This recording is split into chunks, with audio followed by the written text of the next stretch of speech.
De nuevo un gran gozo para mí poder compartir con vosotros la palabra de Dios. Y como de costumbre, los domingos por la mañana pues seguimos con la predicación expositiva del libro de Marcos, el Evangelio de nuestro Señor Jesucristo, según Marcos, capítulo 4.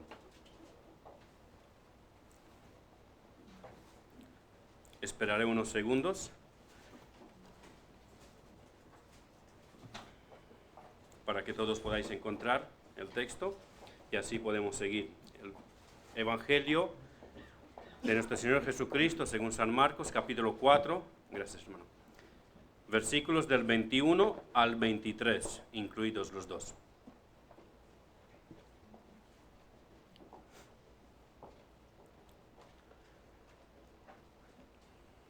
¿Lo tenemos todos? ¿Sí? También les dijo: ¿acaso se trae la luz para ponerla debajo del almud o debajo de la cama? ¿No es para ponerla en el candelero? Porque no hay nada oculto que no haya de ser manifestado, ni escondido que no haya de salir a luz. Si alguno tiene oídos para oír, oiga. Vamos a pedir la bendición del Señor sobre su palabra y sobre todos nosotros.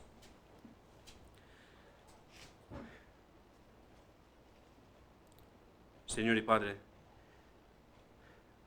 delante de ti estamos, delante de tu palabra. Confesamos que necesitamos que tú nos hables. Aquí presente es tu pueblo, el pueblo es tuyo, también el servidor es tuyo y la palabra es tuya. Haz tu obra en nosotros, glorifícate en nosotros como tú quieras, haz lo que quieras de nosotros. Te pedimos esto en el nombre de tu Hijo amado, el que nos rescató, el que nos salvó y el que nos guarda. Amén. Después de explicarle a los discípulos el significado de la parábola del sembrador, el Señor les sigue instruyendo, pero a primera vista parece que lo que les está diciendo ahora no tiene nada que ver con lo que les ha dicho antes. El título del mensaje de hoy mejor dicho, ¿será la luz ocultada? El texto lo hemos leído y inicia el Señor Jesucristo la enseñanza, mejor dicho, continúa la enseñanza con los discípulos y les dice, también les dijo, ¿acaso se trae la luz para ponerla debajo del almud o debajo de la cama? ¿No es para ponerla en el candelero? ¿Qué tiene que ver lo que les está diciendo ahora con lo que les haya dicho antes? Porque antes el Señor Jesucristo les aclaró a los discípulos el significado de la parábola del sembrador. Y continúa hablando con ellos, con los discípulos, con los que estaban cerca del Señor, y les dice, ¿acaso se trae la luz para ponerla debajo del almud o debajo de la cama? ¿No es para ponerla en el candelero? ¿Pero qué tiene que ver esto con la semilla que es sembrada en una tierra que no fructifica porque es dura, porque se ha convertido en un camino, o que es pedregosa y no da fruto, no crece y da fruto porque no tiene raíz? ¿Qué tiene que ver esto con los que han caído en buena tierra y dieron fruto a 30, a 60 y a 90? El Señor Jesucristo les había aclarado que los que oyen la predicación del Evangelio y lo entienden o lo reciben, estos son la buena tierra, los que dan fruto a 30, a 60 y a 100. Entonces, los que reciben la palabra son los discípulos auténticos, estos son los que dan fruto.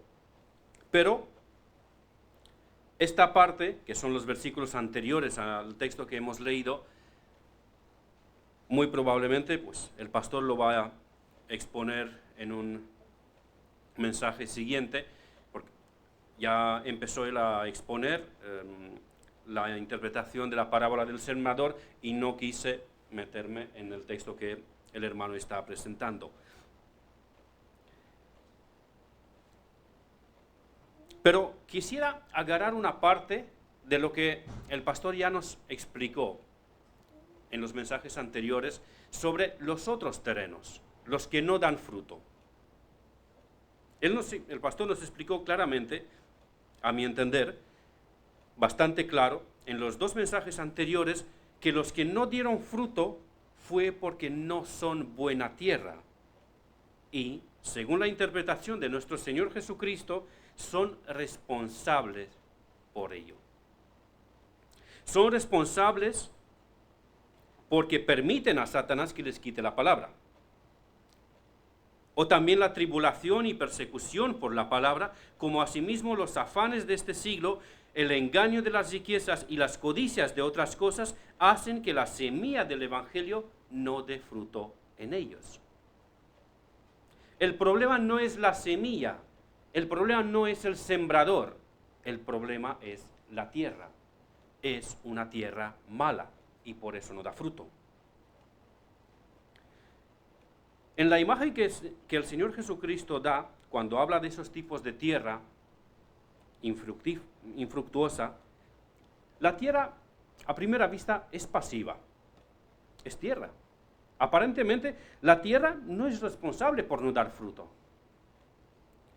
Pero cuando Jesús explica que la tierra mala simboliza a los hombres impíos, o sea, a los no convertidos, a los que no han nacido de nuevo, les hace responsables por no recibir el Evangelio de todo corazón. Permitidme aplicar este punto.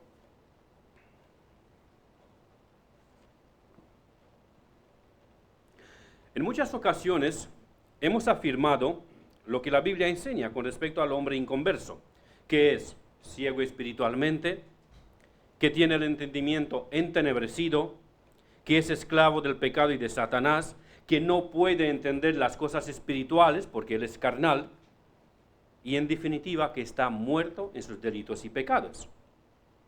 Cuando hacemos afirmaciones como estas, que son citas bíblicas literalmente, muchos nos dicen, pues entonces vosotros decís que los impíos no son responsables delante de Dios, porque si están muertos en sus delitos y pecados, pues ¿cómo van a recibir el Evangelio?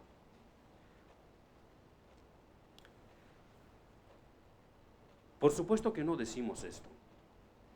Lo que sí decimos es que el hombre inconverso es responsable ante Dios. La misma imagen de los tipos de tierra mala y cómo usa el Señor Jesucristo esa imagen, cómo lo interpreta, da ejemplo de ello. Es cierto que a primera vista parece que la tierra no es responsable por no producir fruto, pero la interpretación que el Señor Jesucristo da de esa parábola habla de responsabilidad y culpabilidad. Si alguno de vosotros aquí presentes se está excusando y escondiendo detrás de esta verdad y tratar de posar como un pobre víctima del sistema, de la contaminación de esa sociedad o de las tentaciones de Satanás, os tengo una buena noticia. No cuela. No cuela. No vais a engañar a nadie con esa excusa. De hecho, ni vosotros mismos os lo creéis. La conciencia que Dios ha puesto en vuestras mentes os condena y os hace responsables. Sí, es una buena noticia. Tened un poco de paciencia, o como dicen los mexicanos, permitidme tantito, y lo voy a explicar. La familia, la sociedad y muchas religiones te han dicho que tú eres buena persona, que naciste inocente, que tú crecías bien, pero esa sociedad corrupta te ha contaminado. Ese maldito diablo y Satanás te ha tentado y te ha hecho desviar. Pero tú en el fondo, tú eres buena persona. Tú eres bueno. Solamente que de vez en cuando haces algunas cositas malas.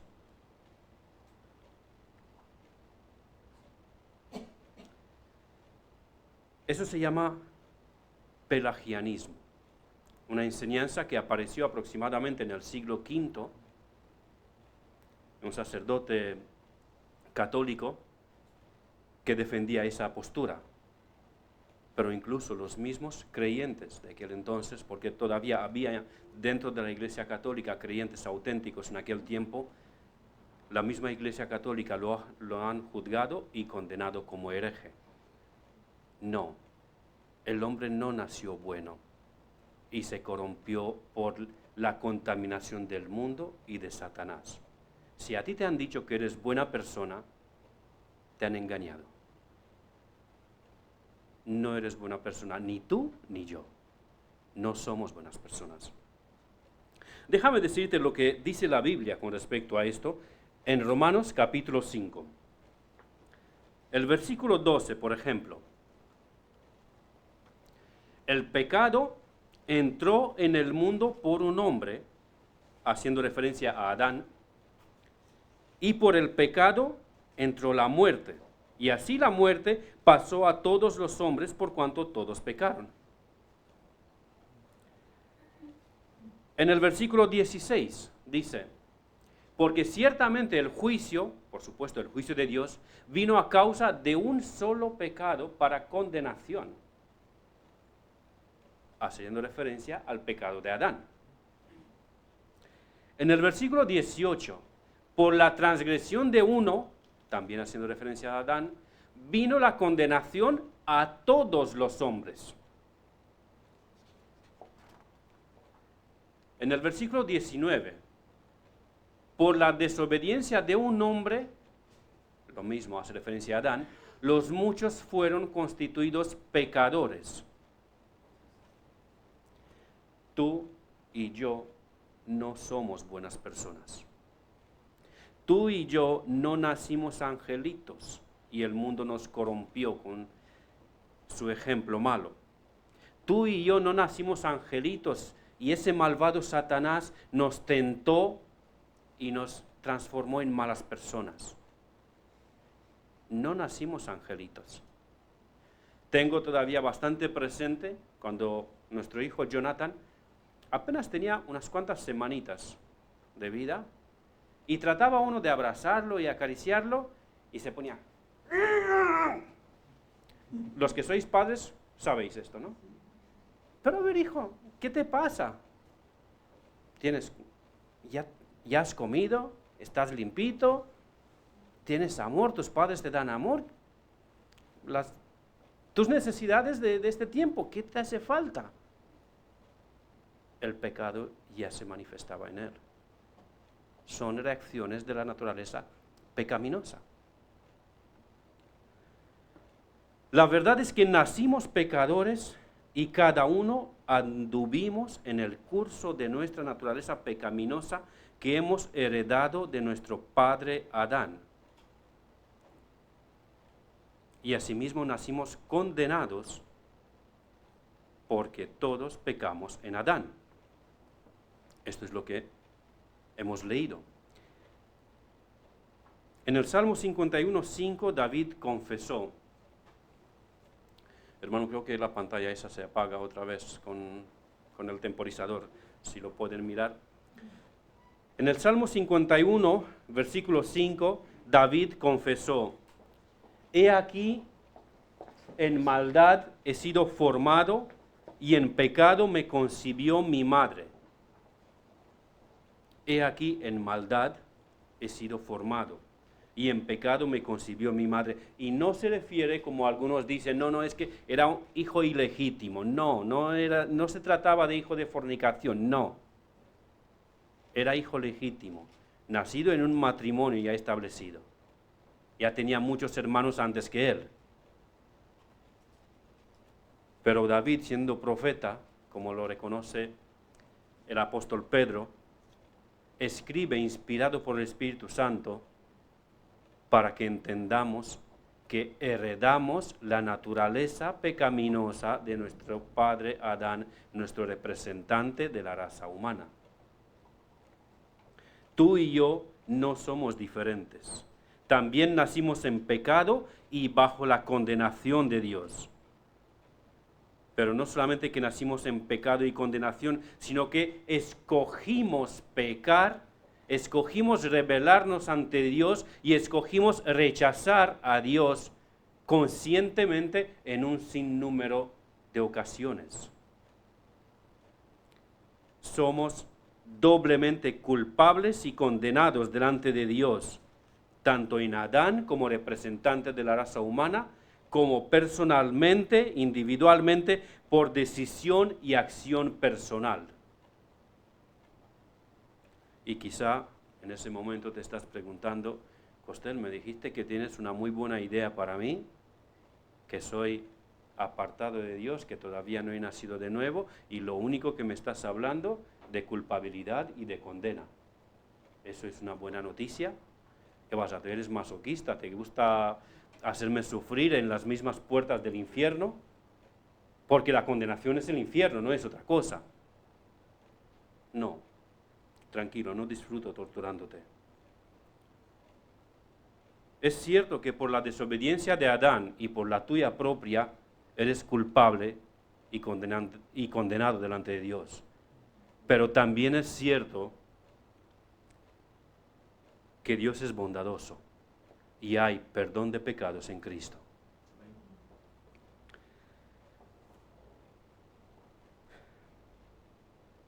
Es cierto que por la desobediencia de Adán y por la tuya propia, eres pecador, eres culpable delante de Dios, pero también es cierto que en Cristo Jesús hay perdón de pecados, porque Él vivió perfectamente delante de Dios y delante de los hombres, pero fue condenado y castigado por pecadores como tú y como yo.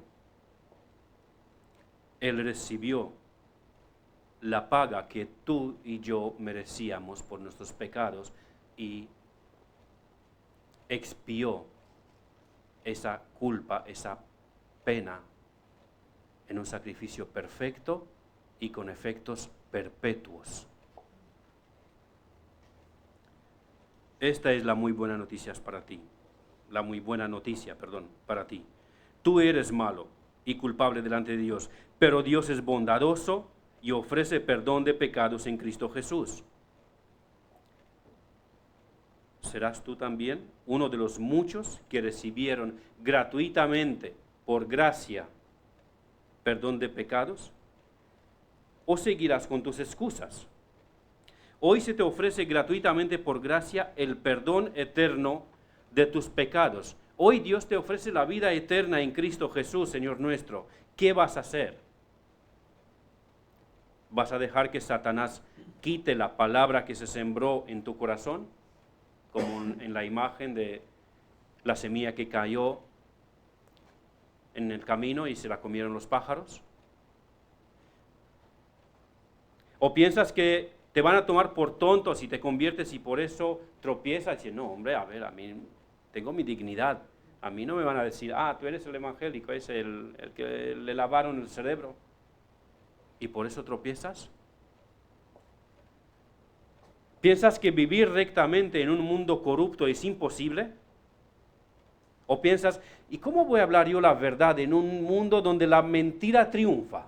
¿Cómo voy a sobrevivir? ¿Me van a comer? No puedo convertirme. ¿Piensas eso?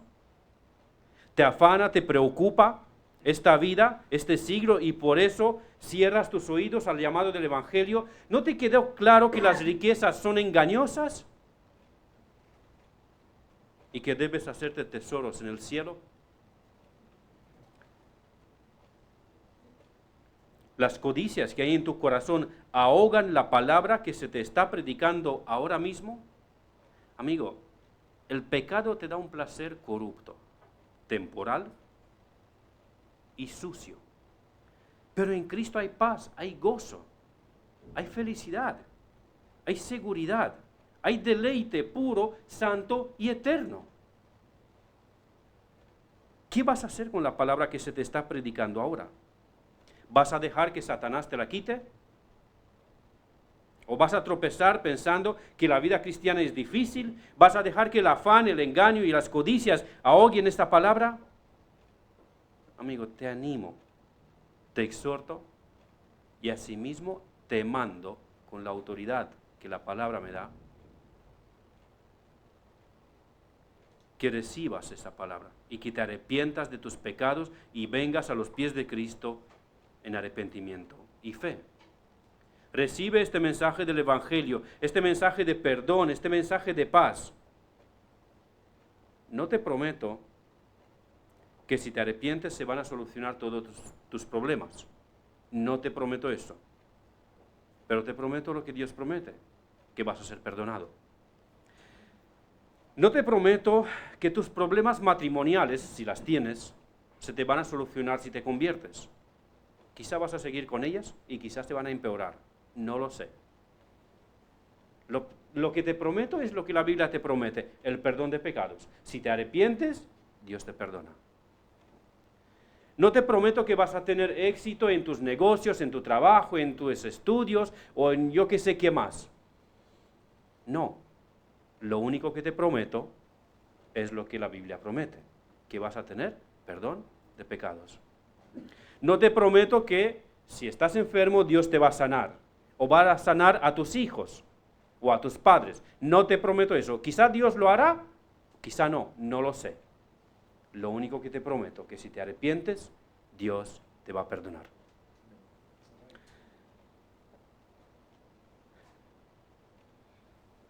Él lo prometió. Porque de tal manera amó Dios al mundo, que ha dado a su Hijo unigénito, para que todo aquel que en Él cree no se pierda, mas tenga vida eterna. Bueno, ya es tiempo de volver un poco a nuestra ilustración, la nueva ilustración o parábola que Jesús da, es decir, la luz que se trae para ser puesta en el candelero y no debajo del almud o debajo de la cama.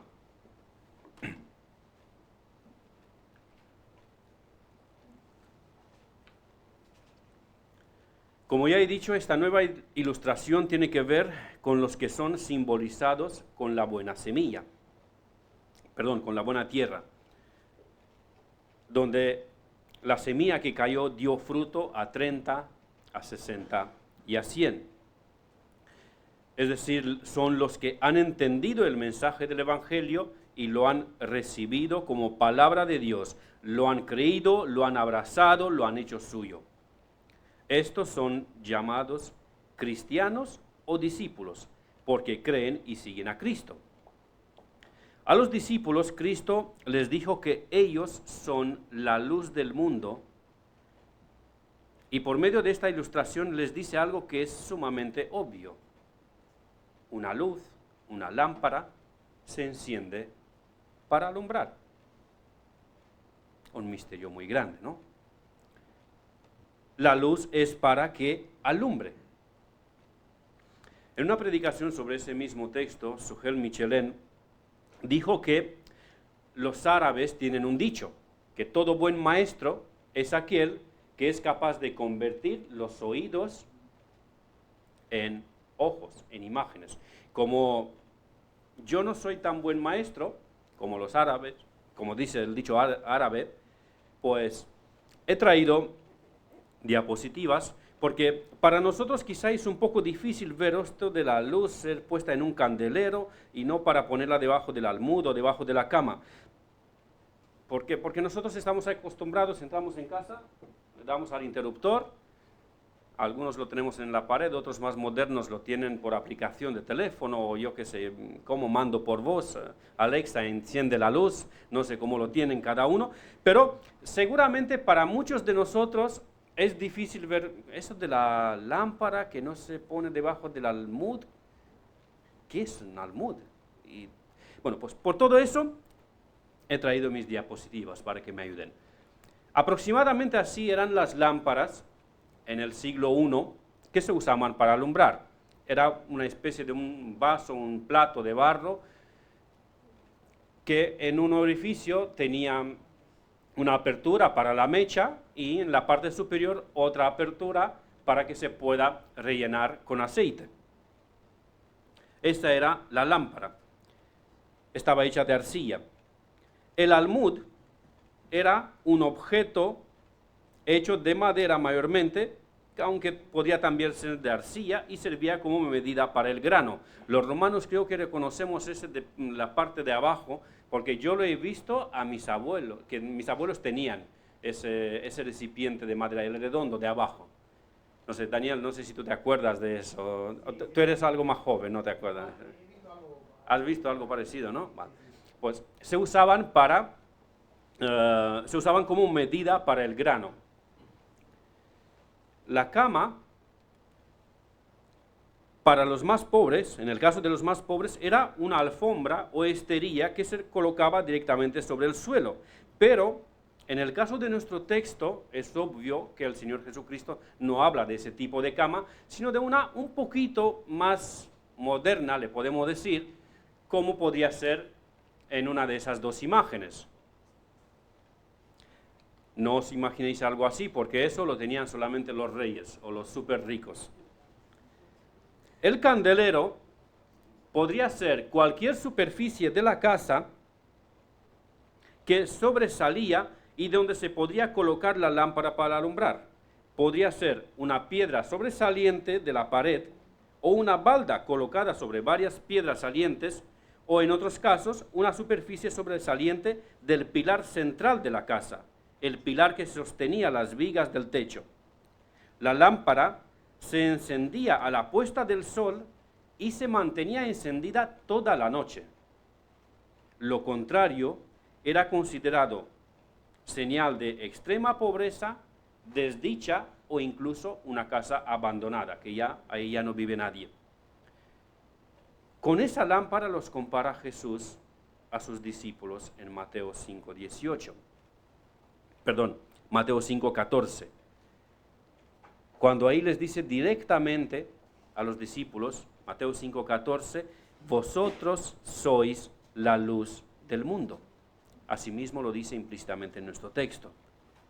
Creo que para nadie es difícil entender lo absurdo que sería poner esa lámpara debajo de la cama o debajo del almud. ¿Qué sentido tiene que enciendas una lámpara y luego la tapas con ese objeto de madera? No alumbra. Ponerla debajo de la cama tampoco, incluso puede provocar un incendio. No tiene sentido. Todo el mundo sabe, tanto por observación como por lógica y también por experiencia, que una lámpara se pone en un lugar donde alumbra el máximo de superficie alrededor de la persona interesada. Pero, ¿cómo habrían de ser los discípulos de Jesús la luz del mundo? ¿No habría dicho Jesús en otra ocasión, en el Evangelio según Juan, capítulo 8, versículo 12, que Él mismo es la luz del mundo? A ver, ¿la luz del mundo es Jesús o son los discípulos? Bueno, la explicación es muy sencilla. Lo primero, que los discípulos y nosotros también tenemos que entender que en los dos textos el Señor Jesús habla de cosas espirituales y no terrenales. Eso ya es súper obvio, supongo. Lo segundo es quitarnos la idea de que pueda haber alguna contradicción. Ya lo dije en una ocasión anterior, los críticos de la Biblia cuando encuentran textos como estos se frotan las manos. Ay, mira, ¿ves cómo se contradice la Biblia? A ver, ¿quién es la luz del mundo? ¿Cristo o sus discípulos? La respuesta es amén. Los dos. Las dos respuestas son correctas. Ahora, ¿qué tenemos que hacer nosotros? Tenemos que dedicarnos a observar los textos, a escuchar interpretaciones de buenos hermanos y a estudiar también con humildad para entender qué es lo que Cristo nos enseña en su palabra. La explicación es muy simple. El maestro, que es el Señor Jesucristo, es superior al alumno. Él es la luz del mundo. Él es el sol, si me permitís la ilustración. Y los discípulos son la luna. La luna también alumbra. Una luz muchísimo inferior, pero no solamente que es inferior, sino que esa luz no la produce la luna. La luna refleja la luz del sol. De la misma manera, los discípulos son la luz del mundo porque reflejan la luz de Cristo que vive en ellos. Esto es lo que Jesús les dice a los apóstoles y por extensión a todos los cristianos de todas las épocas, incluido nosotros si en verdad somos sus discípulos. Un discípulo de Jesús debe alumbrar, debe ser luz. Y os voy a dar 2 razones por eso. Un discípulo ha visto la luz del Evangelio, la luz que vino al mundo, la luz que le mostró la suciedad del pecado que había en su vida y la necesidad de ser limpiado en la sangre de Jesucristo. Y por eso el discípulo debe seguir resplandeciendo esa luz que es el mensaje del Evangelio de Cristo y el perdón de pecados en su nombre. Esa es la primera razón. Él ha sido beneficiario de esa luz y él debe resplandecer esa luz. Él debe seguir compartiendo el mensaje del Evangelio. La segunda razón, un discípulo ha recibido la luz, que es Cristo, porque Cristo vive dentro de él. La luz no es suya, es de Cristo, así como la luz con la que alumbra la luna no la produce ella, sino que refleja la luz del sol. Nosotros, los discípulos de Jesús, no hemos recibido el mandamiento de producir, de fabricar la luz, sino el de reflejar la luz de Cristo. Una lámpara de las que usaban los judíos en los tiempos de Jesús no servía para alumbrar si no tenía aceite. Podría ser una lámpara muy bonita, podría tener una mecha nueva, podría ser puesta en el lugar más estratégico de la casa, pero si no tenía aceite, no alumbraba. Creo que por lo menos la mayoría de nosotros sabemos que en la Biblia el símbolo que es del aceite es para el Espíritu Santo. ¿Os acordáis de la parábola de las 10 vírgenes?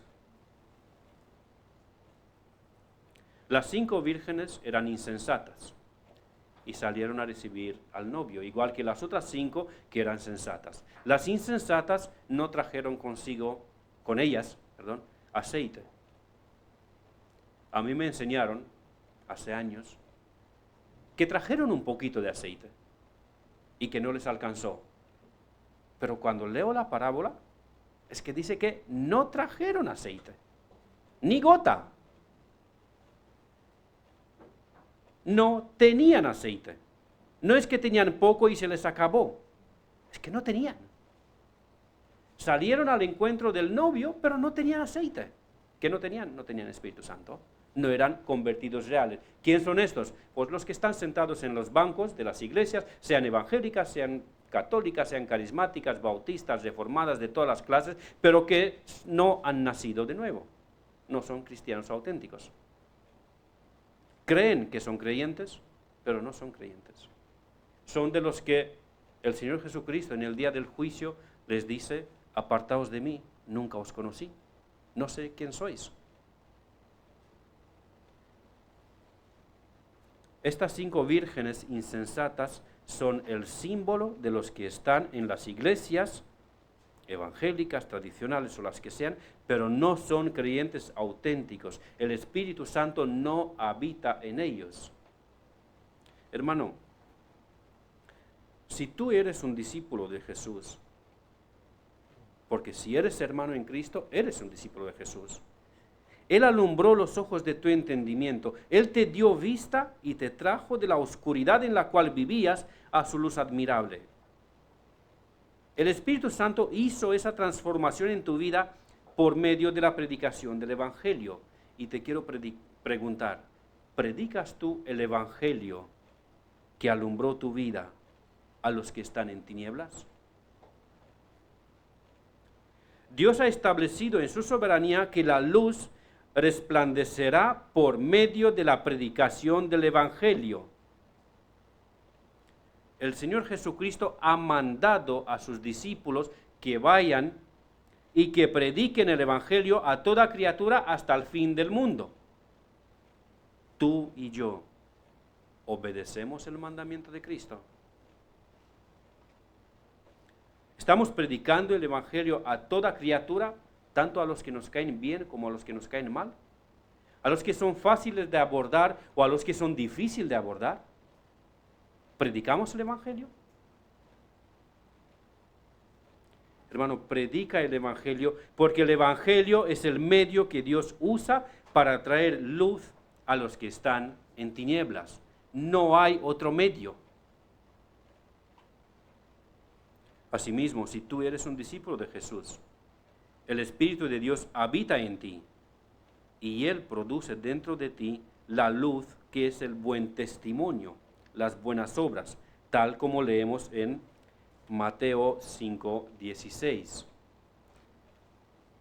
El Señor Jesucristo les dice a los discípulos: así alumbre vuestra luz delante de los hombres, para que vean vuestras buenas obras y glorifiquen a vuestro Padre que está en los cielos.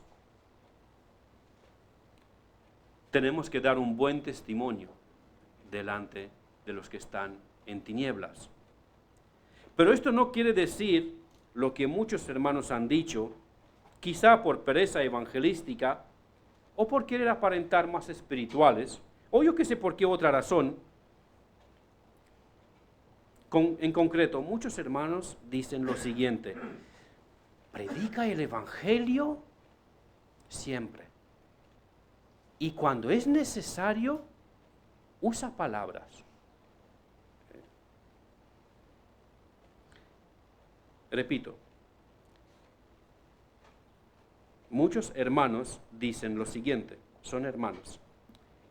Dicen eso: predica siempre la palabra y cuando es necesario, usa palabras. Perdón, predica siempre el Evangelio y cuando es necesario, usa palabras. Paul Washer, hablando de esta expresión, dijo sobre eso, y cito, que es una de las afirmaciones más estúpidas que haya oído jamás. Sé que para algunos de ustedes quizá esa palabra es muy fuerte, incluso una palabrota. Repito, es una cita literal. A mí personalmente no me parece fuerte.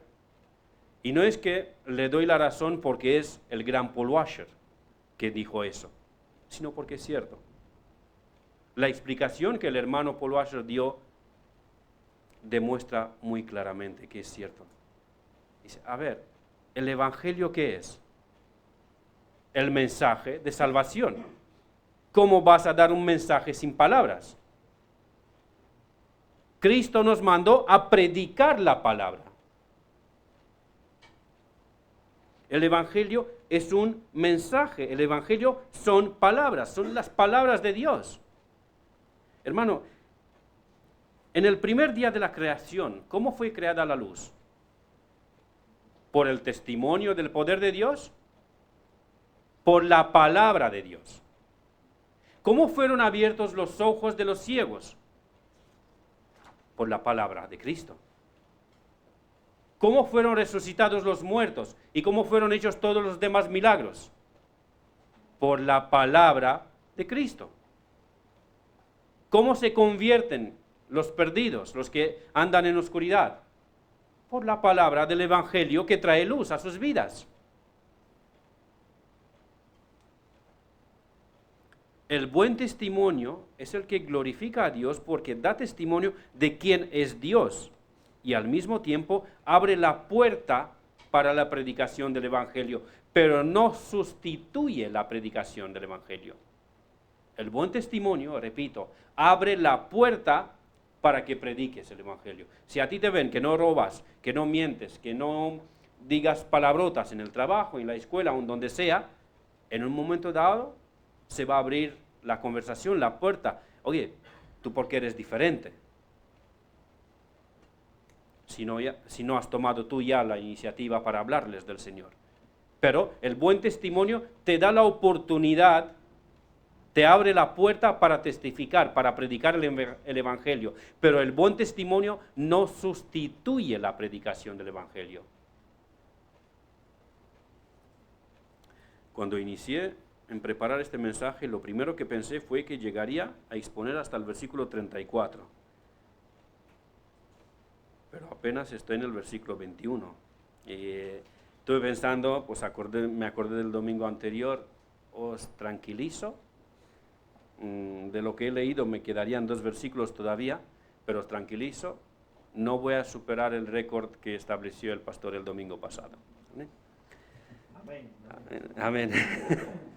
Mira, los hermanos están con hambre, quieren escuchar más. Muy bien, muy bien. Pues bien, entonces ya voy pasando ya muy brevemente por el versículo 22 y después concluiré el mensaje. El versículo 22 de nuestro texto, de Marcos capítulo 5. Porque no hay nada oculto que no haya de ser manifestado, ni escondido que no haya de salir a luz. Muchos buenos hermanos, repito, muchos buenos hermanos han visto en estas palabras una advertencia de parte de nuestro Señor Jesucristo hacia sus discípulos con respecto a cómo vivían desde ese momento en adelante, porque en el día del juicio, y seguramente eso también lo habéis oído muchos de vosotros, en el día del juicio se proyectará la película de tu vida con todo lo bueno y lo malo que has hecho, has pensado, has hablado, has sentido o te has imaginado o lo que fuera.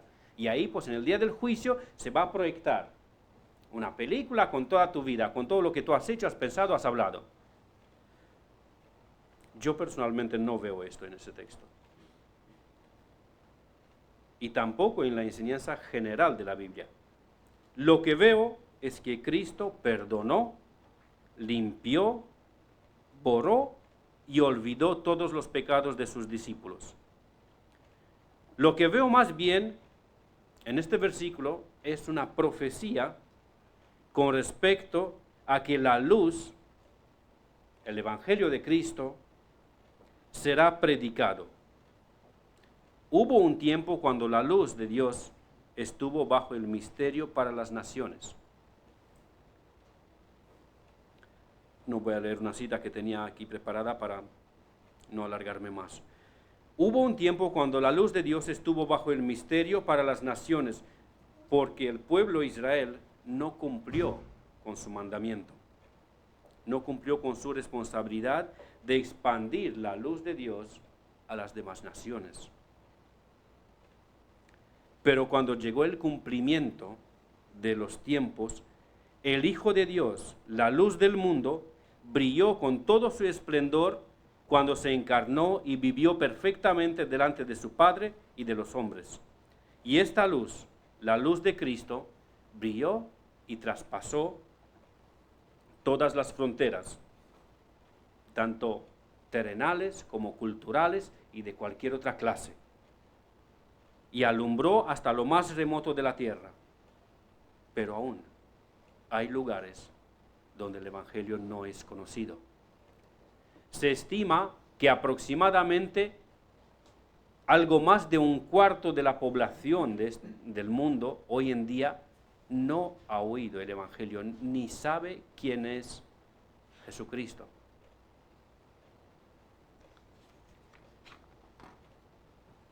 Hermano,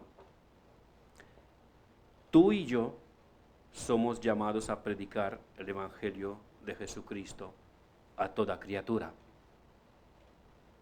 a toda nación. Incluso Dios nos ha facilitado la tarea y nos ha traído a nuestro alrededor gente de toda nación, de toda lengua y de toda tribu. Prediquémosle el Evangelio. Y si el Señor te ha llamado a que vayas a algún lugar en concreto, sea lejos o sea cerca, sea en condiciones difíciles o en condiciones más fáciles de las que estás viviendo ahora, si el Señor te ha llamado al ministerio, obedece y ve y sigue su mandamiento. Pero por favor, obedécelo al estilo Isaías, no al estilo Jonás. Lo sabéis, lo que significa. Y si el Señor no te ha llamado a un ministerio en concreto para ir tú personalmente al Evangelio, aporta de otra forma. Predica el Evangelio a tu familia, a tus compañeros. Apoya la obra misionera con tus ofrendas. Ora por los misioneros. Ora por nosotros los que estamos predicando, para que el Señor nos dé palabra y que prediquemos solamente la palabra de Dios. Y si nos equivocamos, venid y en amor corregidnos, porque no somos infalibles en cómo interpretamos la Biblia. La Biblia es infalible, pero nosotros no somos infalibles en cómo la interpretamos. Nos podemos equivocar. Apoyad la obra de Dios en la manera en cual Dios os está mandando a cada uno. Como conclusión a este mensaje, me limitaré solamente a leer el último versículo de nuestro texto, el versículo 23. Si alguno tiene oídos para oír, oiga. No creo que ese versículo necesita alguna explicación.